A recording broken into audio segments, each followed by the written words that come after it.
doing the Palmar grasp reflex.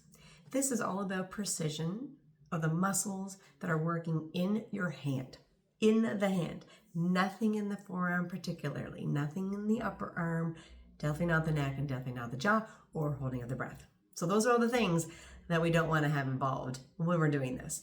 There are muscles that are just within the hand that are associated with this reflex that make a fist.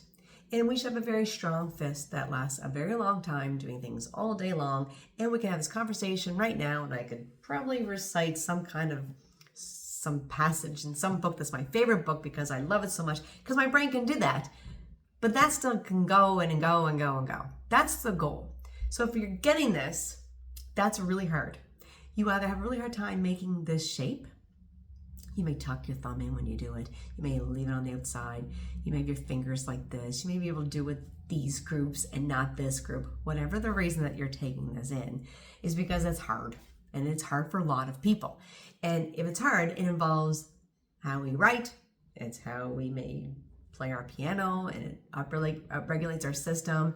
It may be that you have a hard time doing your work all day long. You start to get tired and it gets worse, and it's because you've been typing. Whatever the reason, it's not something we want to stay, that we have to control with our thoughts. And to do it really well, it should be automatic in the background and quite long endurance acting, okay?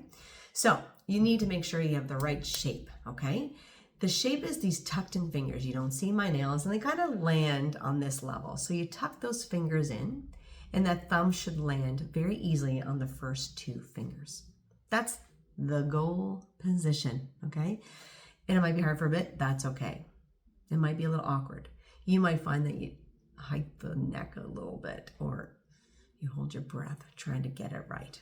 The goal, if you have a hard time doing that without those things, that's the exercise, is learn to be able to make the position where those muscles will function really well someday, but they don't know what they're doing to do it yet.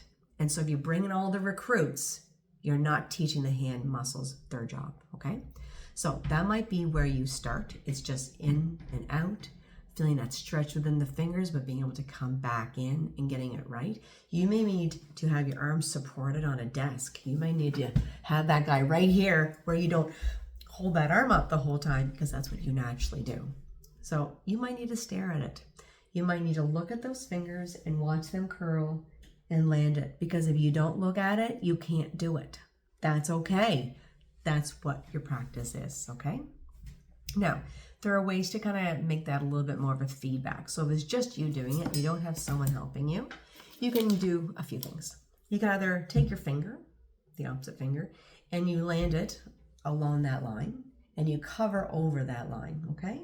You land your thumb, and you give it a little squeeze, just a little tiny, it's not work, it's just a little gentle squeeze. So if I started twisting it, it doesn't just naturally easily move, and it doesn't slide. If I just kind of do it lightly, it just, there's nothing there. That's not good. You loop it around, just like the fist we were just talking about. You land it perfectly.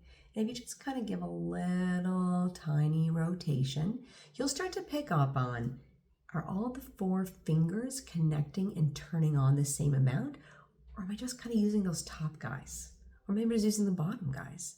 Or maybe my thumb starts to slide instead of being this original position, it starts to move. Whatever it is, nothing should move, and it should be very easy. In fact, I should start to really try to pull out of that fist, and I can't do it because this naturally is on strongly, and I'm still having a conversation with you, instructing you in this video, right? You can do the same thing with a pen. So I'm just trying to get that out. So I land the pen in, I cover it over, I land, and maybe I pull the pen. Maybe I move the pen. The other option is a little bit more advanced, or if you want to do it yourself or have someone else help you, I land around a broom handle. So my fist is the same. You don't want it to be so big, so if your hands are really little, this might be too thick. And so you just have your elbow bent. It's easier if your elbow bent than elbow straight to start. So start with the elbow bent. It may need to be supported still. And you tap above and below, which gives this reaction inside my hand. And it might be able to, it's a lot easier for me to do it up there because these guys are stronger. But it's really hard for me to do it and it not like loosen down below. It's like, bounces everywhere. So you do that with either yourself doing it or someone else does it and you don't really know exactly where it's going to hit. They actually will be able to give you the feedback, oh, like that's not kicking in, like it's moving way too much below or above. Where you start to find it really hard to do it, or you're holding your breath. And then the next challenge would be, okay, I got this, I can do this. If I focus, I can really do it really well. But then if you start to have a conversation with somebody, or you start to count by threes, which is a little bit tricky, especially if you go backwards by threes, and it's all of a sudden to do it's really hard because you're doing something with that hand. That's now the challenge, is to bring in the cognitive effect with the physical. It'd be the next step to do that.